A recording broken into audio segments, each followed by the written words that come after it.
আলাইকুম। Hello viewers, কেমন আছেন সবাই? আশা করি অনেক ভালো। আরও একটি ছোট্ট ব্লগ নিয়ে চলে এসেছি। আজকে একটি সিম্পল স্যান্ডউইচের রেসিপি আপনাদের সঙ্গে শেয়ার করছি। আশা করি ভালো লাগবে, আর ভালো লাগলে অবশ্যই পাশে থাকবেন।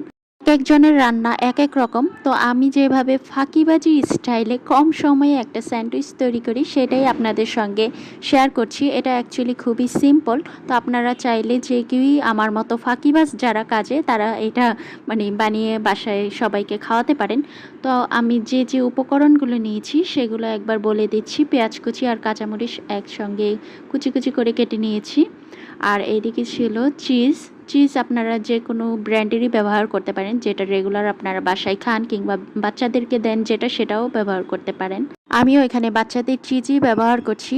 যারা আমার ভিডিও সব সময় দেখেন তারা তো জানেন আমার বোনের বাচ্চারা প্রায় সময় আসে, তো তাদের জন্য এগুলো রাখতে হয়। এখানে পটেটো বয়েল করে নিয়েছি আর এগ বয়েল করে নিয়েছি। যেসব বাচ্চারা চিজ খেতে চায় না তাদেরকে আপনারা এই স্যান্ডউইচটা তৈরি করে দিতে পারেন। শুধু গ্রিন চিলিটা আপনারা স্কিপ করে যাবেন, তাহলেই হবে। আমি মিডিয়াম সাইজের পাউরুটি ব্যবহার করছি। আরও ছোট ব্যবহার করলে তো আসলে শেপ আসবে না কিংবা দেখতে অতটা ভালো লাগে না, তাই জন্য এই সাইজটাই পারফেক্ট মনে হয়। পটেটো আর এগটা আমি গ্রিট করে নিয়েছি, আর পেঁয়াজ কুচি কাঁচামরিচ তো আগেই কুচি করে কেটে নিয়েছিলাম।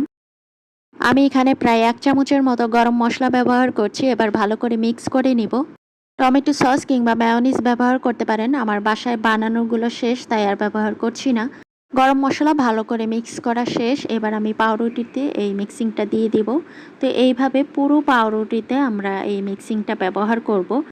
চিজ কিন্তু আমি গ্রেট করিনি, যেহেতু ফ্রিজ থেকে নামানোর পর এমনিতেও একটু সফট হয়ে গিয়েছিল। যদি গ্রেট করতাম পুরোটা গ্রেট মেশিনেই লেগে যেত, তাই জন্য আমি জাস্ট নাইফ দিয়ে হালকা করে একটু কেটে দিয়েছি। আর রুটি যখন একটার সঙ্গে আরেকটা আপনারা লাগাতে যাবেন তখন দেখবেন যে হালকা করে একটু প্রেস করে লাগাবেন, যেন আবার ফেটে টেটে না যায়। খুব জোরে প্রেস করবেন না, যেভাবে ভিডিওতে দেখছেন ঠিক সেইভাবেই করবেন।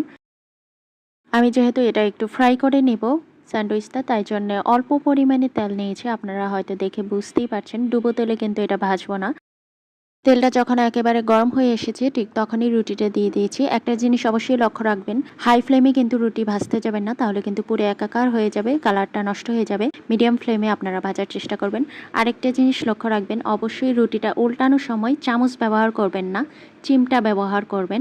তো এই যে দেখুন, 2 পাট উল্টে পাল্টে ঠিক এই রকম কালার যখন আসবে ঠিক তখনই নামিয়ে নিয়েছি। আমার স্যান্ডউইচ কিন্তু বানানো শেষ। নর্মালি আমরা ট্রায়াঙ্গেল করে থাকি, তো আজকে আমি আর ট্রায়াঙ্গেল করব না, আমি আজকে স্কোয়ার শেপের করব। তো এটা যার যার ইচ্ছের উপর ডিপেন্ড করে। তো আমি নাইফ দিয়ে কেটেছিলাম, তো একটু তাড়াবাঁকা হয়ে গেছিলো, তবে বাসার সবাই খুব পছন্দ করেছিল। আশা করি আপনাদেরও ভালো লাগবে। আর যদি ভালো লাগে তবে চ্যানেলটি সাবস্ক্রাইব করে অবশ্যই পাশে থাকবেন। আজকে এই পর্যন্তই। সবাই ভালো থাকবেন। আল্লাহ হাফেজ।